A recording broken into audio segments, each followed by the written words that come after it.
premier live en France. Premier live en français. Ah, j'ai quelques... Ah, il y a quelques contacts brésiliens. Hello, hola, Maria de Lourdes, Adele. Vai ser tudo em francês. Je suis en train de leur dire, attention, ça va être tout en français. Parce que je me présente, hein, je suis en train de démarrer sur Instagram en français. Hein, j'ai lancé un livre il y a maintenant quelques mois en France qui s'appelle Oublier les régimes, ils font grossir. Il est là, le voilà. Oui, alors vous n'avez pas encore lu mon livre, mais vous allez le commencer. Bah, très bien. Comme ça va vous inciter à le lire. Donc, je suis Sophie de Rame. Au Brésil, je suis blogueuse. J'ai en tout plus de 300 000 personnes qui me suivent. Donc, j'ai l'habitude de faire des lives en portugais.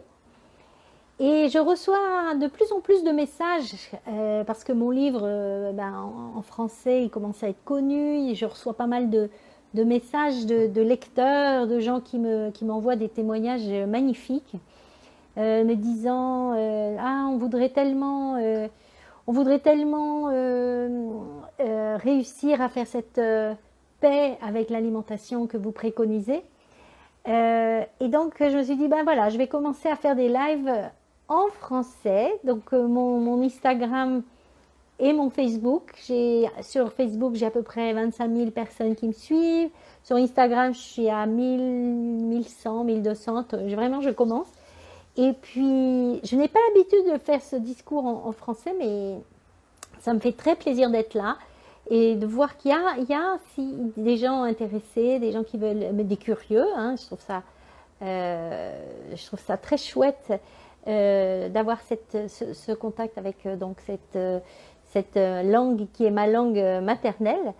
Donc je sais que j'ai des gens qui me suivent depuis la France, mais aussi depuis les Dom-Tom, enfin on dit plus les Dom-Tom, mais j'étais à Tahiti il y a 2 mois et j'ai lancé le livre là-bas. J'ai donc des gens de Tahiti qui me suivent, il y a des gens du Canada, de la partie du Québec. Et donc me voilà qui me lance.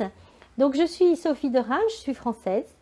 Je suis ingénieure agronome et ensuite j'ai poursuivi des études de diététique pour devenir diététicienne nutritionniste.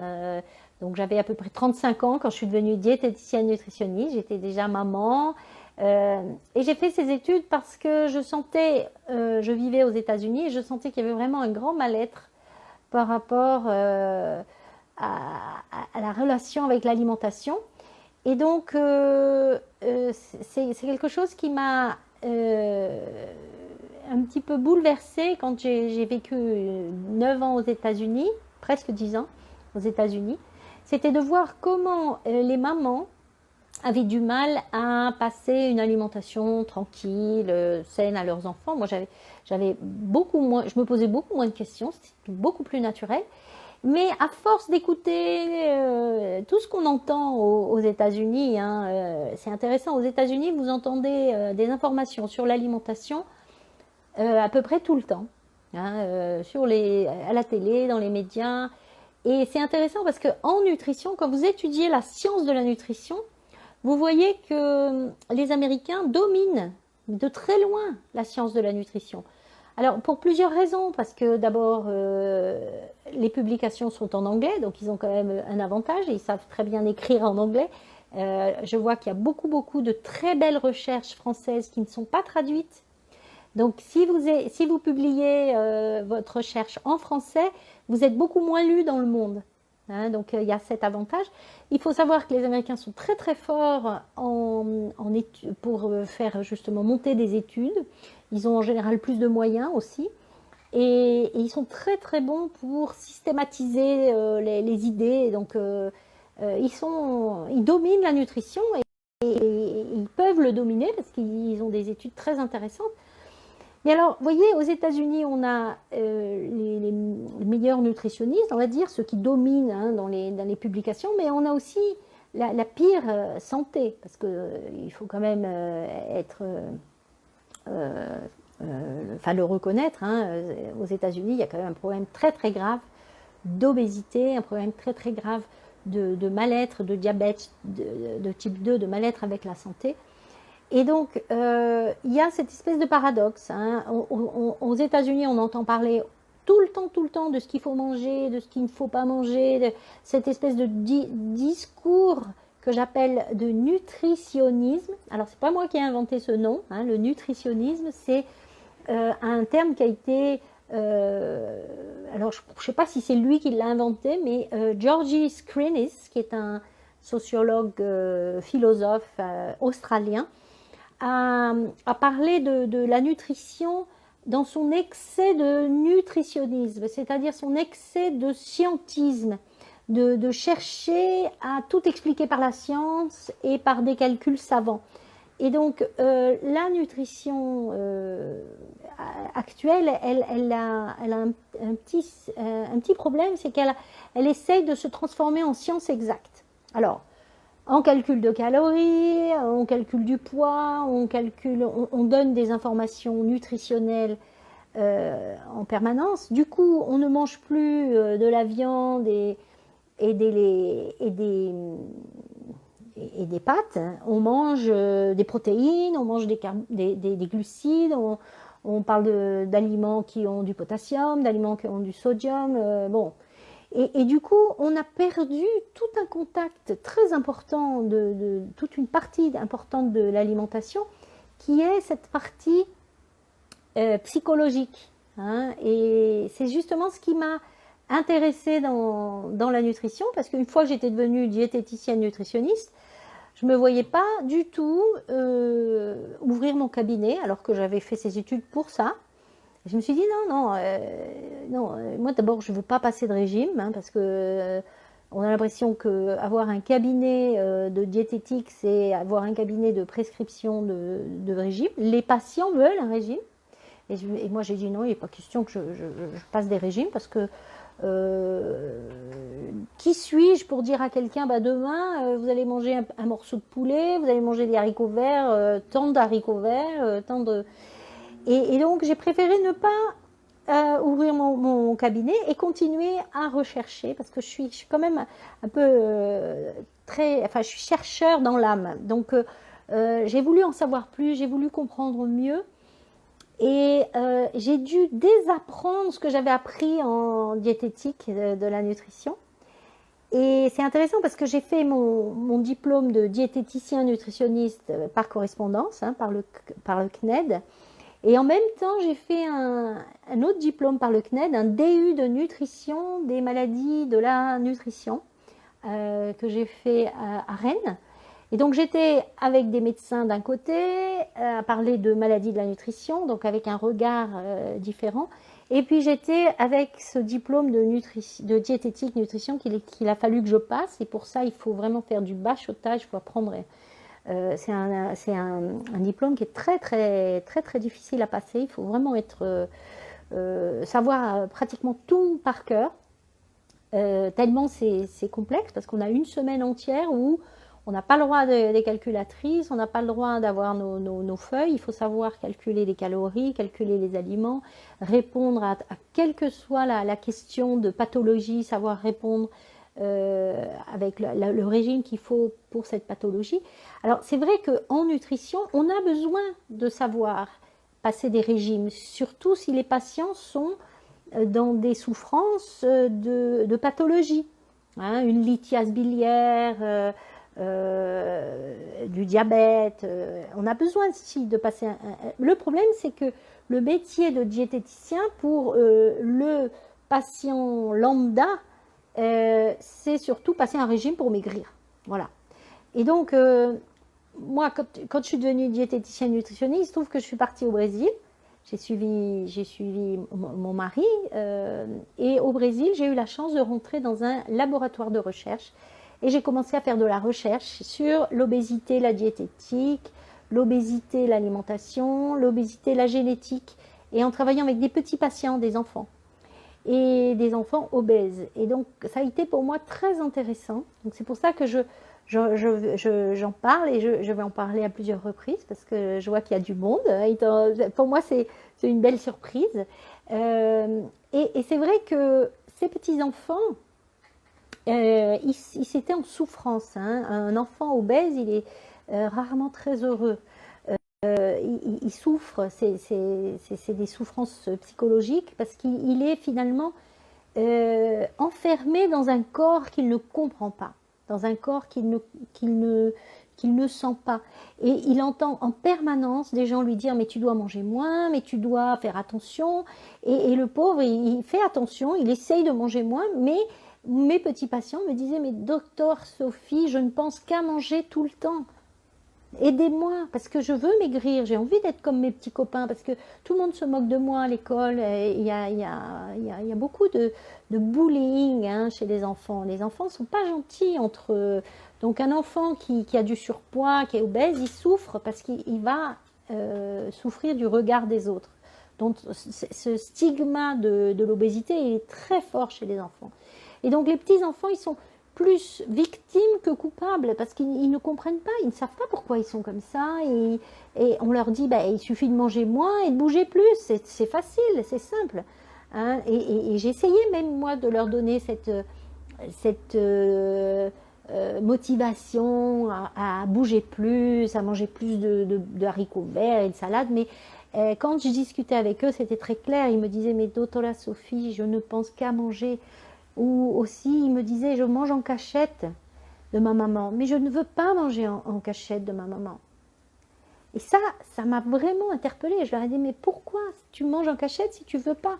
Et la phrase que j'entendais, c'était pratiquement chaque fois, mais c'est plus fort que moi, docteur la Sophie.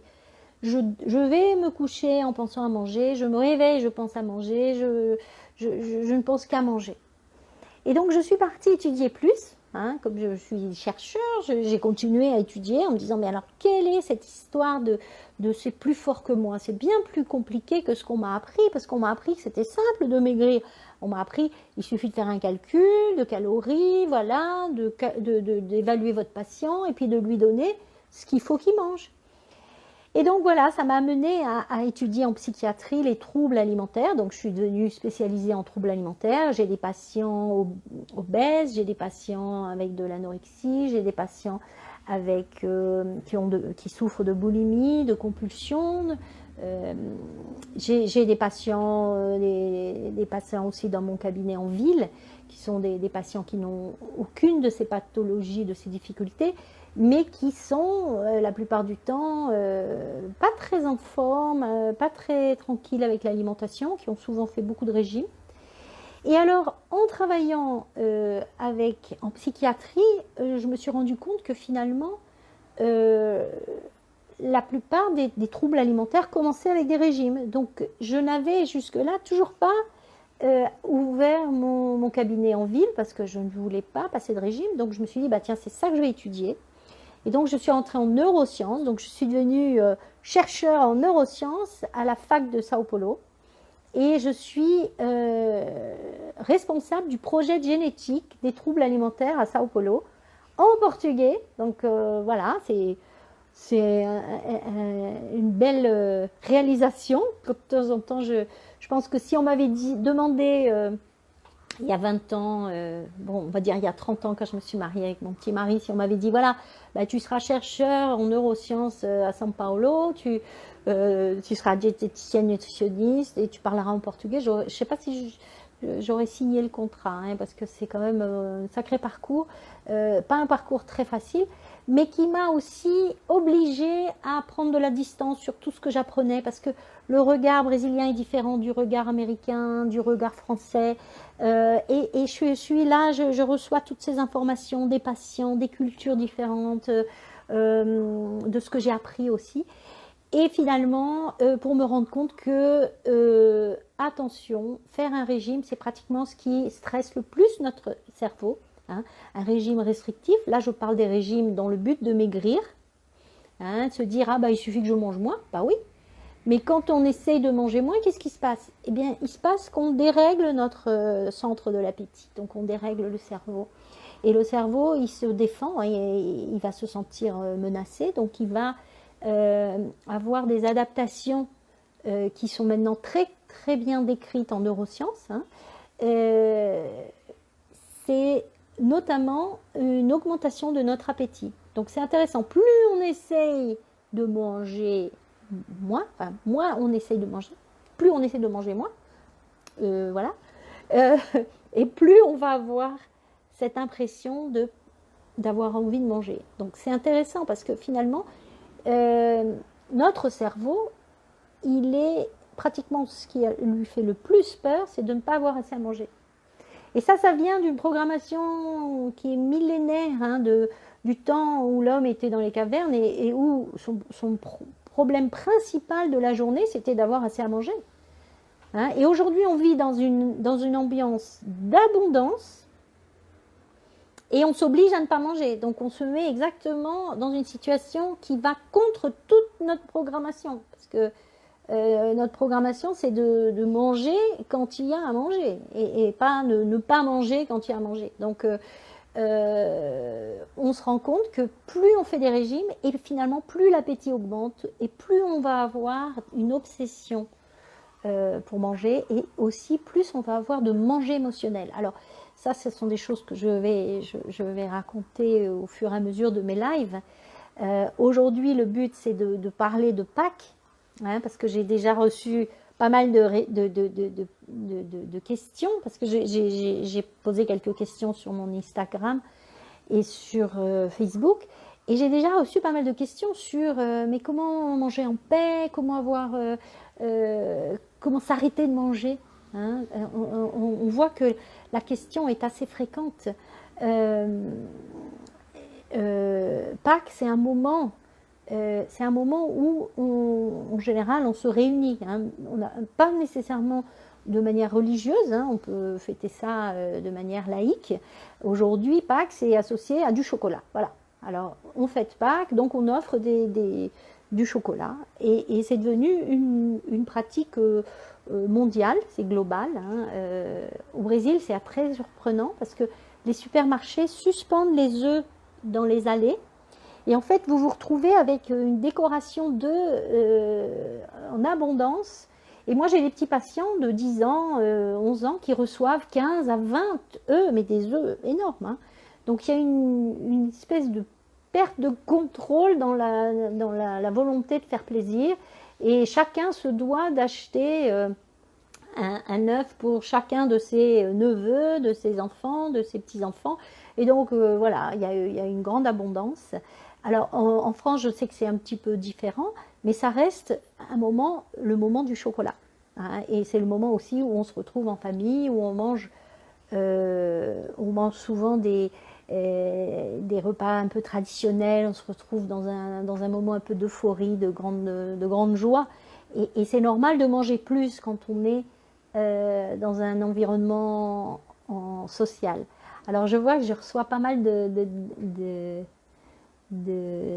témoignages. Hein, j'ai lu votre livre et ça a été une vraie révélation pour moi. Je ne vois plus l'alimentation comme avant et ça fait du bien. Écoutez, alors ça me fait très plaisir de vous lire parce que c'est le but du livre. Alors c'est un livre que j'ai écrit, que j'ai lancé en France, qui s'appelle Oubliez les régimes et ils font grossir. Hein, et c'était pas tout à fait le titre que je voulais. Moi, je voulais un titre qui disait arrêtez, non, oubliez tout ce que vous savez sur la nutrition. Mais voilà, la maison d'édition m'a dit non, ça ne vend pas, ça, il faut parler des régimes. Alors j'ai dit ok, on va parler des régimes, mais pas parler de maigrir. On va parler des régimes qui font grossir, parce que la plupart des gens qui font des régimes, ils vont souffrir de ce qu'on appelle l'effet yo-yo, avec un risque de gagner du poids à la longue.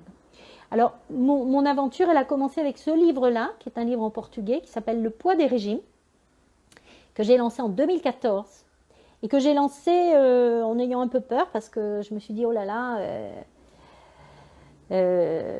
mes collègues ne vont pas trop apprécier, parce que je vais vraiment contre tout ce que j'ai appris, finalement, en diététique, pendant mon doctorat, parce que entre-temps, j'ai fait un doctorat en nutrition dans le département d'endocrino. parce que c'est un livre où justement je parle du poids des régimes. C'est-à-dire que quand on fait un régime, on va prendre un poids qui peut être un poids réel sur le corps, ou un poids qu'on va appeler virtuel, mais qui est un poids finalement mental. Hein. Les troubles alimentaires, presque tous commencent avec des régimes. Donc c'est très, très intéressant de voir que quand vous étudiez l'impact de la restriction sur le cerveau, vous voyez qu'on ne ressort pas indemne d'un régime. Hein, on ressort avec plus d'appétit, comme je l'ai dit, ou avec un risque de trouble alimentaire. Hein, en tout cas, avec un manger troublé. Donc, après un régime, on ne sait plus trop. Alors, on a faim, on mange. Mais on est triste, on mange. On est anxieux, on mange. On est content, on mange. On est fatigué, on mange. On a soif, on mange. Et on mélange toutes ces sensations.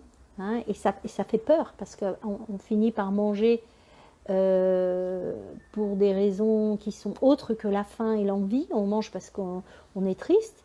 Et finalement, manger, ça fait du bien sur le moment, oui. Et dans ces moments-là, c'est pas des haricots verts qu'on va chercher. Hein. On va chercher des aliments qui donnent des récompenses, donc des aliments gras, sucrés, gras, salés. Et après, on va se sentir mal parce qu'on a mangé alors qu'on savait qu'il ne fallait pas manger ça. Et voilà, c'est tout un cercle vicieux. Ce manger émotionnel, il empoisonne. Hein, il empoisonne parce que on se dit tous les matins, non, non, aujourd'hui, je vais avoir une journée parfaite. Et puis, fin de journée, quand on est un peu plus fragile, hein, parce que la fin de journée, c'est normal d'avoir un peu moins de motivation, d'être un petit peu moins dans le contrôle. Et pof, c'est là qu'on va manger le paquet de gâteaux qu'on n'aurait pas dû manger. Et on se dit, voilà, j'ai gâché ma journée. Hein. Et donc, comprendre que plus on essaie de contrôler, plus on va perdre le contrôle. Donc ça, c'est une des choses que je dis dans le livre. Et donc, le moment de Pâques, pour revenir à notre thème, parce que je sais qu'il y en a qui sont ici pour ça, le moment de Pâques, c'est un moment de vie sociale. Alors, il se trouve que ça se passe cette année en confinement. Donc, on se retrouve avec le confinement, donc déjà une situation où on est un peu coincé chez soi, avec en plus l'envie de manger parce qu'on est quand même anxieux, que l'alimentation est très présente et facile d'accès.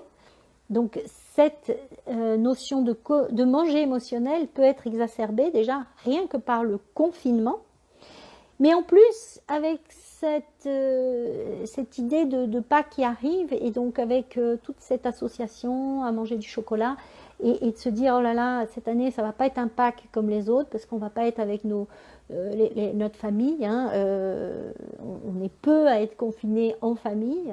Donc, on va devoir trouver une façon de vivre Pâques de la manière la plus sympa possible. Alors, il peut y avoir l'aide d'Internet. Hein, on est plusieurs à vouloir faire ça. On va se rencontrer. Nous, on a avec mon mari, on est les heureux parents de 4 enfants. On va être bientôt grands-parents. Donc, on est très, très contents avec ça. Mais alors, on a des enfants au Canada, on a des enfants en Belgique, on a une fille ici avec nous. Donc, ça ne va pas être les fêtes de Pâques dont on a l'habitude. On a l'habitude de le fêter loin de la famille française parce qu'on vit à Sao Paulo. Mais en général, on invite des copains, on fait un beau gigot, parce que je suis de la région de Bordeaux côté maman. Donc le gigot aux haricots façon bordelaise, voilà, ça c'est notre tradition. Et cette année, on va être 3, donc on va déjà changer le menu. On va pas faire un gigot. On pourrait, mais on a décidé de faire autre chose, donc ça va être des magrets. Et on va se faire plaisir. Parce que c'est pas parce qu'on est même anxieux, on essaie de contrôler l'alimentation qu'il faut annuler les fêtes de Pâques ou annuler ce moment de manger avec plaisir. Donc c'est un moment qu'il faut déguster, essayer de le déguster en pleine conscience, sans culpabilité, de se dire bon, il y a Pâques qui arrive, qu'est-ce qui me ferait plaisir, qu'est-ce qui ferait plaisir aux gens qui sont avec moi en confinement. Organiser un menu. Et bien sûr, s'autoriser à manger du chocolat. Hein, le chocolat, ça fait partie de Pâques. Hein. Si on essaye de s'empêcher de manger du chocolat, on va entrer dans le contrôle avec un risque de perte de contrôle. Donc c'est le meilleur moyen de perdre le contrôle avec le chocolat. Donc ça, ce sont des petites astuces, hein, de se dire, bon, c'est Pâques, il n'y a pas de raison de ne pas manger de chocolat, donc je peux m'autoriser à manger du chocolat. Maintenant, je vais essayer de le faire en pleine conscience. C'est-à-dire, premièrement, me demander quel est le chocolat dont j'ai envie. Hein, parce que évidemment, on a l'information que le meilleur chocolat, c'est le chocolat noir, amer. Ben, c'est vrai que la science, quand elle étudie les bienfaits du chocolat, elle étudie toujours le chocolat plutôt amer. Hein, le chocolat, alors comment on l'appelle en français, c'est pas du chocolat au lait, c'est le chocolat noir. Hein, le chocolat noir, un peu plus, alors avec une teneur en cacao importante.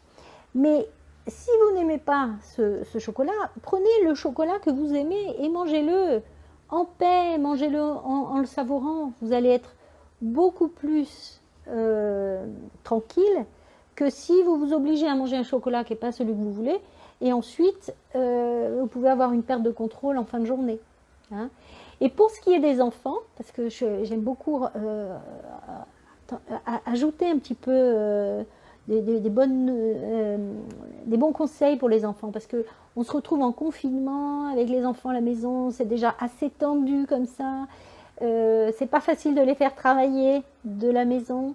C'est le moment de Pâques, c'est un moment où justement on peut se reposer un petit peu, cuisiner ensemble, pourquoi pas essayer une recette de famille. Pourquoi pas demander aux enfants ce qu'ils veulent manger, voir comment organiser autour de cette fête de Pâques un moment de réunion, j'ai envie de dire communion, mais je ne pense pas à la question religieuse, je pense à un moment où on mange ensemble en paix, on mange ensemble quelque chose de bon, quelque chose qui fait plaisir, et peut-être revoir un peu sa relation avec l'alimentation, parce que quand on est une maman et qu'on a du mal avec le manger émotionnel, c'est pas facile d'élever des enfants en paix avec l'alimentation. Donc voir que c'est important en tant que parent d'essayer de passer cette paix avec l'alimentation à nos enfants. Je pense que c'est même un des plus beaux cadeaux qu'on peut leur faire. Alors là, j'ai eu pas mal de questions sur comment faire pour éviter les produits ultra transformés. Alors je sais qu'en France, il y a pas mal, on parle pas mal des produits ultra transformés. Il se trouve que la notion d'ultra transformé vient du Brésil. Hein. C'est le professeur Monteiro, Carlos Monteiro, que je connais bien, qui en 2009 déjà a lancé ce mot ultra transformé. En portugais, on dit ultra processado. Et au début, le milieu scientifique s'est pas mal moqué de lui. Mais aujourd'hui, on voit que c'est une notion très très intéressante, qui est cette notion de voir que les aliments, au lieu d'être mis en catégorie de bons et mauvais, comme fait notre nutrition un peu restrictive, réductionniste, si un aliment a du gras, il va être considéré comme mauvais, il va avoir une petite lumière rouge. Si il a trop de sucre aussi, et finalement on va attaquer le nutriment, on va attaquer le gras, on va attaquer le sucre, et alors qu'avec cette vision du process, de comment l'aliment a été fabriqué, hein, on voit que on a un regard un peu différent sur l'aliment. Alors, dans ce regard des aliments ultra transformés ou naturels, frais et faits maison, le professeur Monteiro a élaboré avec toute son équipe une classification qui s'appelle NOVA, que je connais depuis maintenant plus de 10 ans que je connais cette classification NOVA. Elle ne s'appelait pas NOVA au départ, mais elle s'est appelée NOVA, où on sépare les aliments en 3 groupes.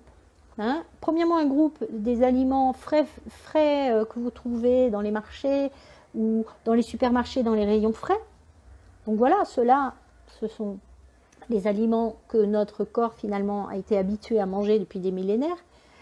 Ensuite, il y a un groupe qui sont les ingrédients qu'on va utiliser dans les préparations. Par exemple, quand on fait un gâteau, on va rajouter du beurre, on va rajouter un petit peu de sel ou du beurre salé. Dans une sauce, on va rajouter de l'huile. Ces ingrédients, eh bien, ils font partie de notre environnement culinaire, donc ils sont les bienvenus, mais avec modération.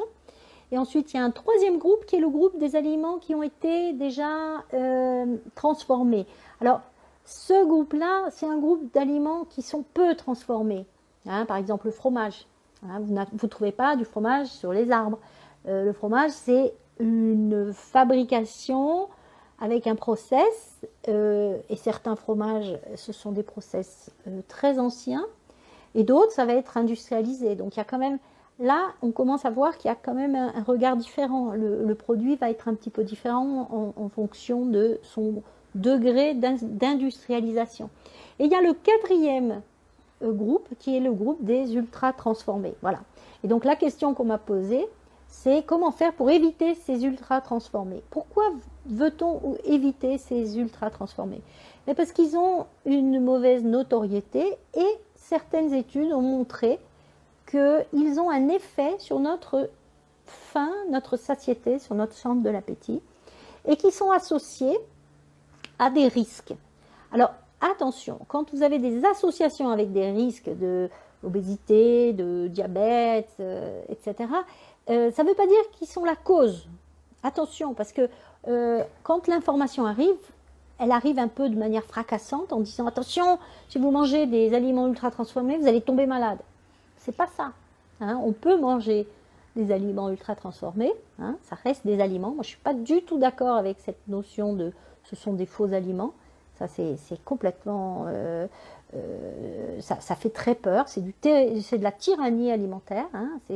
Pour moi, ce ne sont pas des faux aliments, ce sont des aliments, mais ce ne sont pas des aliments frais faits maison. Ce ne sont pas des aliments naturels. Ce sont des aliments qui ont été transformés. Et on voit que cette transformation, elle a un effet sur notre appétit. Et donc, c'est vrai que quand on est dans un schéma de beaucoup de régimes, pas mal de faim émotionnelle, cette faim émotionnelle, au moment où elle attaque, hein, ça ne va pas être, comme j'ai dit, des haricots verts. On va vers des aliments que notre cerveau a déjà repérés comme des aliments qui sont très riches en énergie et en récompense. Hein. Et dans la nature, il y a peu d'aliments qui sont très riches en énergie et en récompense. Parce que les fruits, c'est sucré, mais c'est pas si riche en énergie. Le cerveau, il a tendance à vouloir chercher une sorte de combinaison de gras et sucré. Donc, il va se souvenir plus facilement du Nutella, pour ne pas parler de marque, enfin du chocolat, que du haricot vert. Parce que le chocolat, le Nutella, tous ces aliments qui sont transformés par l'homme, hein, sont très palatables, elles sont très bons. Donc, en fait, ce qui est intéressant, c'est pas de faire la guerre contre ces aliments ultra transformés, mais d'inclure dans votre alimentation de tous les jours plus d'aliments frais faits maison. Donc voilà, moi je travaille dans comment on appelle ça, des informations. Je donne des informations, mais dans un sens positif, c'est-à-dire ne pas faire la guerre contre. Quand on fait la guerre contre, on va se faire du mal. On va se faire du mal et on risque d'avoir des moments où on perd le contrôle. Maintenant, quand on inclut dans son alimentation plus d'aliments frais, faits maison, et vous pouvez y aller, faire un beau gâteau pour Pâques, faire vous-même, pourquoi pas des choux à la crème, c'est pas si difficile à faire, hein. Vous prenez une recette sur internet, il y a tellement de sites géniaux, hein, et en France on mange quand même très très bien, et vous suivez la recette et vous allez voir que c'est pas si difficile que ça de faire des choux. c'est pas difficile, si difficile que ça de se faire une petite crème pour mettre dans le chou, et vous pouvez faire même du glaçage au chocolat par-dessus.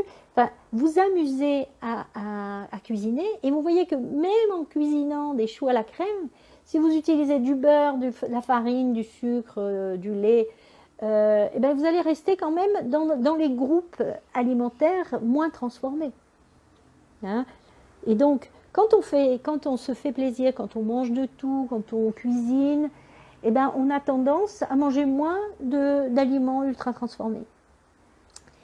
Mais aussi en travaillant sa relation avec les aliments, donc diminuant le manger émotionnel. Donc voilà, ce sont des conseils que je donne. Hein. J'ai 3 conseils. Après plus de 20 ans d'études, j'ai 3 conseils. Premièrement, oubliez les régimes. Donc ne croyez pas que pour avoir le poids que vous voulez, parce que premièrement votre corps il n'est pas modélable, vous ne pouvez pas le modeler à volonté, donc essayez de garder en tête qu'il n'existe pas un poids parfait, hein, il existe un poids santé, et ce poids santé, seul votre corps va le connaître. Vous ne pouvez pas décider du poids que vous voulez faire. Ça, c'est une grande invention de la société actuelle, de vous vendre qu'on peut décider du poids qu'on veut faire. Eh bien non, plus on essaie de contrôler son poids, et plus on risque de grossir. Donc, essayer d'être un peu plus en paix avec soi-même, donc avoir moins d'objectifs de poids, d'objectifs de contrôle, et voir que le plaisir de manger, finalement, il fait partie d'une vie normale. Hein, c'est pas un péché de manger avec plaisir. Alors, on parle du péché de gourmandise. Hein, le péché de gourmandise, on devrait appeler ça le péché de gloutonnerie. Alors, je sais qu'on pourrait en discuter longtemps, hein, mais par exemple, il y a un auteur qui s'appelle Ariane Grunbach qui a écrit un livre qui s'appelle « La gourmandise ne fait pas grossir ». Et je n'ai pas lu le livre, mais je connais Ariane sur les réseaux sociaux, et elle a exactement le même discours que moi. Hein, on est tout à fait d'accord que le plaisir de manger, il devrait faire partie intégrante du plaisir de vivre. Hein, l'être humain a beaucoup de plaisir à manger. À manger, ça fait du bien. Et quand on se refuse ce plaisir, eh bien, on peut risquer de perdre le contrôle, on peut risquer de tomber malade, de développer des troubles alimentaires. Hein. Personne ne naît avec une anorexie, personne ne naît avec une boulimie, ce sont des maladies qu'on acquiert, et en partie quand on entre en conflit avec l'alimentation. Hein. Alors moi je travaille beaucoup avec des patients femmes, mais maintenant hommes aussi, des jeunes hommes, des jeunes femmes. À l'hôpital de Sao Paulo, il y a une sorte de tsunami de troubles alimentaires. On a plus de 2 ans de liste d'attente dans certains secteurs. Donc ça se développe très très vite, et on voit que finalement, ce malaise autour de la nourriture, cette espèce d'injonction permanente qu'on nous dit de manger moins, de bouger plus, au lieu d'aider à être en paix avec la nourriture, en fait, ça nous rend de plus en plus névrosés autour de cette question du poids, de contrôler son alimentation. Hein. Et alors, j'ai sur mon Facebook, là, parce que j'ai une page Facebook qui s'appelle Les Secrets de Sophie de Rame, en français. Sur ma page Facebook, j'ai posté hier un TED Talk, donc une conférence que j'ai donnée justement en mars, quand je suis passée en coup de vent en France. C'était déjà, il y avait déjà le virus en France, ça commençait, il n'y avait pas encore de confinement, mais donc je suis allée donner cette conférence à La Baule, dans un cadre magnifique, d'une journée de TED avec des tas de conférences sur des thèmes différents, autour de la connaissance. Hein. Donc le thème général de ce TED, c'était la connaissance. Et donc moi, je suis allée parler du poids des régimes, en expliquant qu'il ne faut pas croire que plus on sait sur la nutrition, plus on connaît la nutrition, plus on connaît les règles de nutrition, et mieux on va manger. Et aujourd'hui, on voit que c'est même le contraire. Hein, l'excès de connaissances nuit à une alimentation en paix. Parce que vous allez manger et vous allez vous dire « Ah, mais non, celui-là, je ne peux pas manger parce qu'il y a du gras, parce qu'il y a du sucre, je ne peux pas, je ne devrais pas. » Et en fait, ça nous rend plus inconfortable avec l'alimentation que si on s'écoutait de manière un peu plus consciente, en pleine attention, comme faisaient nos grands-parents. Hein, nos grands-parents, ils n'avaient pas toutes ces notions de protéines, de vitamines, de glucides. Et ils étaient beaucoup plus tranquilles avec l'alimentation. Manger, c'était un acte tranquille qu'on faisait à des repas. Donc il y avait des repas, il y avait des routines. Alors, l'une des premières choses à faire quand on est en confinement, c'est avoir des routines. Hein, retrouver ce calme. Le corps humain, il a des tas de petites horloges, hein, internes, et qui justement s'équilibrent quand il y a des routines. Alors évidemment, quand on déménage, par exemple moi quand je vais en France, hein, je suis au Brésil, il y a 5 heures d'écart. Là pour vous, il est quelle heure il est 18h40, pour moi il est 13h40. Je n'ai pas encore déjeuné d'ailleurs, je vais aller déjeuner bientôt. Mais quand j'arrive en France, je suis un peu déboussolée, forcément, parce qu'il y a un décalage horaire. Mais en 2-3 jours, le corps s'habitue. Donc il faut voir que votre corps, il a une sagesse interne extraordinaire. Or, quand on fait des régimes, qu'est-ce qu'on fait? Eh bien, on ne respecte pas.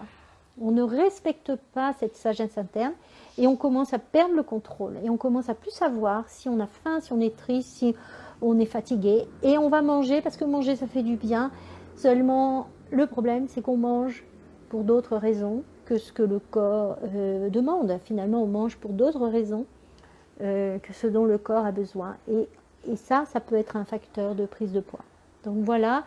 Ce que je voulais vous faire passer pour aujourd'hui, parce qu'on n'est encore que mercredi, donc il y a encore jeudi, vendredi, samedi pour préparer le... Ah oui, on est jeudi, on n'est pas mercredi, on est jeudi. Le confinement, ça complique un peu parce qu'on perd un peu le fil. Alors on est jeudi, donc il vous reste vendredi, qui est pour certains un jour religieux, vendredi saint. Ensuite vous avez samedi pour commencer à préparer votre... dimanche de Pâques. Et dimanche de Pâques, faites-vous plaisir, cuisinez en famille, pourquoi pas faites vos œufs au chocolat, hein, vous pouvez essayer de les faire vous-même, ça peut être amusant à faire avec les enfants. Faites aussi des tas d'activités autour de Pâques, ça peut être des décorations, vous pouvez aussi, vous allez être peut-être dans un immeuble en ville, avec peut-être des voisins qui vont être seuls, donc ça peut être mais sans rentrer en contact, puisqu'il ne faut pas rentrer en contact, mais vous pouvez peut-être déposer un petit panier avec quelques friandises pour un voisin qui vit seul, qui n'a pas de famille ou qui est loin de sa famille. Il y a pas mal de petites choses qu'on peut faire autour de cette fête de Pâques qui finalement a un côté religieux chez les catholiques, mais qui célèbre le printemps, qui célèbre le renouveau. Et nous sommes en confinement et on va y rester sans doute encore quelques temps. Donc essayez de voir le bon côté des choses. Ce confinement, il apporte aussi une autre vision un peu de la vie. On commence à remettre ses valeurs en ordre. Hein, au lieu de penser qu'à l'esthétique, qu'au corps, on peut aussi commencer à se dire oui, mais finalement c'est bon, c'est bien aussi d'être en bonne santé, c'est bien aussi d'avoir une bonne immunité. Hein, et bien l'immunité, on l'acquiert avec un style de vie sain, pas seulement en mangeant des oranges, hein, comme je le vois passer parfois. Style de vie sain, ça veut dire une alimentation équilibrée, variée, fait maison, mais aussi dormir à des heures régulières. Apprendre à gérer ce stress. On est tous stressés, on ne sait pas ce qui va se passer, on ne sait pas si nos parents, nos grands-parents pour certains vont aller bien, on ne sait même pas si nous-mêmes on va aller bien. Donc on vit quand même un moment très stressant. Et qui a du manger émotionnel, ben c'est normal d'en avoir un peu plus en ce moment. Mais c'est aussi le moment de faire attention à pourquoi je mange, se poser la question, est-ce que j'ai faim? Peut-être que vous avez faim, peut-être que vous êtes en régime et vous avez un moment que vous n'écoutez plus cette faim. Donc essayez de respecter cette faim. Est-ce que j'ai faim? Est-ce que j'ai envie de manger? C'est différent de la faim émotionnelle. La faim émotionnelle, elle vous prend un peu en tsunami. Vous n'êtes plus trop maître de ce que vous faites. Voilà.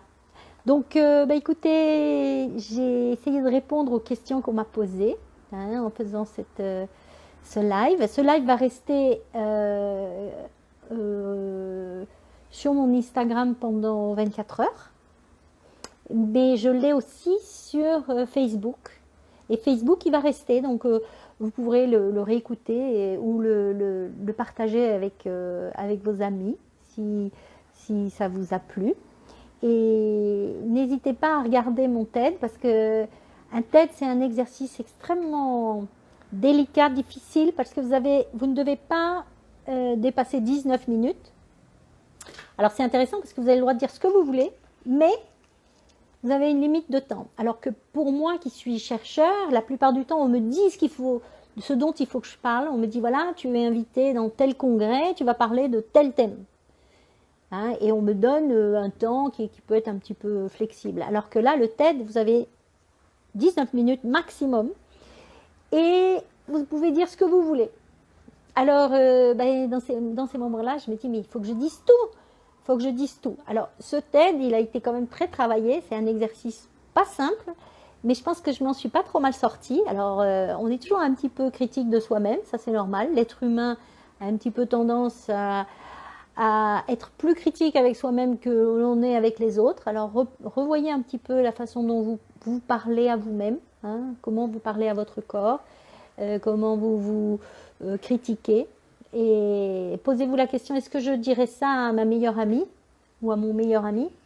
Peut-être pas. Voilà, alors je vous souhaite de très belles fêtes de Pâques en confinement. Alors surtout, restez chez vous. On est à fond avec vous. Au Brésil, on est à peu près 2 semaines plus tard. Donc chez nous, ça commence à prendre de l'ampleur, le virus. On est dans le même bateau, c'est vraiment global. Et donc en faire de cette expérience inédite et difficile, en faire quelque chose qui peut finalement se retrouver une occasion intéressante pour revoir sa relation avec l'alimentation, cuisiner plus, savourer plus, penser moins et savoir moins. Essayez d'oublier un peu tout ce que vous avez appris en nutrition parce qu'on a appris beaucoup trop de choses et finalement ça complique plus que ça n'aide. Voilà, alors je vous souhaite une bonne soirée et un bon appétit parce que j'espère que vous allez dîner. Et de très belles fêtes de Pâques, quelle que soit votre religion, vous avez le droit de manger du chocolat et vos enfants aussi. Et attention, si vous avez un enfant en surpoids, il a aussi le droit de manger avec plaisir. Donc demandez-lui ce qu'il veut comme œuf. Ne lui offrez pas, surtout pas un œuf light, diet, sans goût. Il va se sentir non seulement lésé, mais très triste de ne pas avoir ce droit de manger avec plaisir. Voilà. Donc bon appétit à tous, belle fête de Pâques et mangez du chocolat en paix et de manière le plus consciente possible. Sachant que vous avez la permission et donc vous n'avez pas besoin de faire un dernier repas de chocolat. Voilà. À bientôt.